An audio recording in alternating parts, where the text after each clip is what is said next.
Scalpels and Secrets, Season 1, Episode 4. Crossing lines. 3 months had passed since the interstate bus disaster. At St. Luke Holy Hospital, life had returned to its usual rhythm.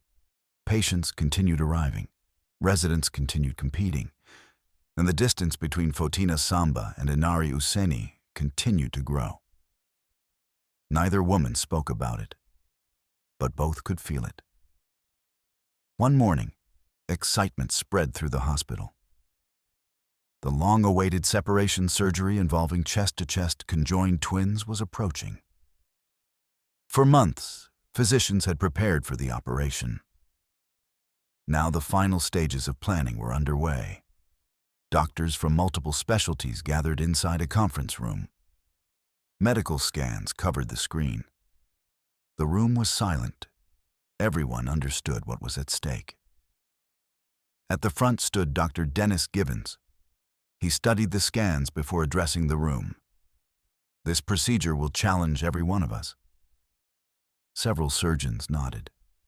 Dennis continued, "But if we succeed, these children will have a future neither of them could have imagined." The room remained silent. The responsibility was enormous. Following the meeting, residents learned which members of the program would join the surgical team. Both Fotina Samba and Inari Ousseni were selected. The opportunity was considered career-defining. Later that afternoon, Fotina and Inari reviewed patient data together. For a brief moment, things felt almost normal. Fotina smiled and said, "Looks like we're stuck with each other a little longer." Inari laughed softly. "Could be worse." Fotina nodded. "Much worse."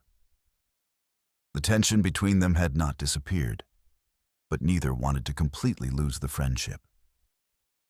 As preparations continued, Dennis spent increasing amounts of time mentoring members of the team. Inari often found herself assigned to work directly alongside him. Dennis challenged her thinking, questioned her decisions, expected more from her.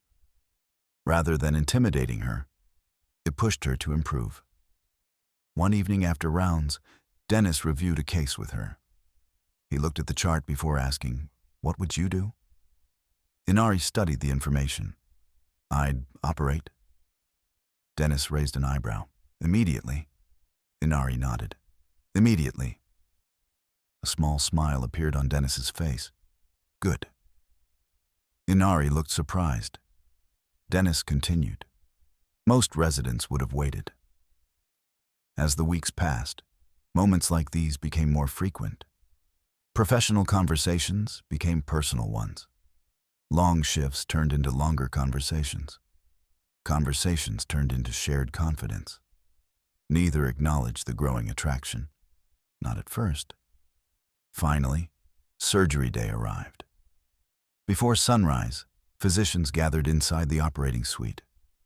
The atmosphere was tense. Every member of the team understood they were about to participate in medical history.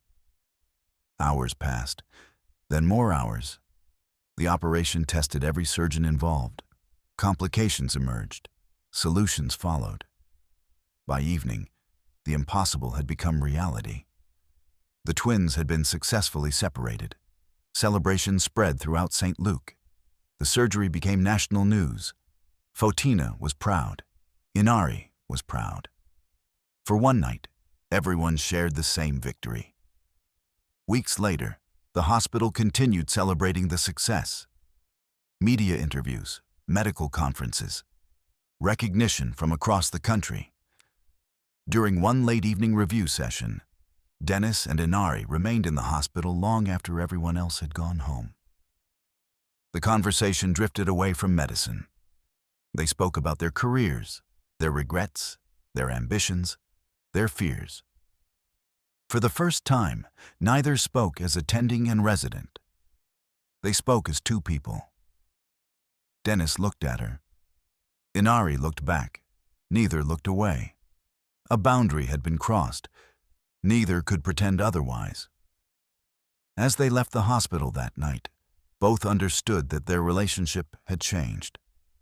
What happened next would affect far more than their careers. It would change everything.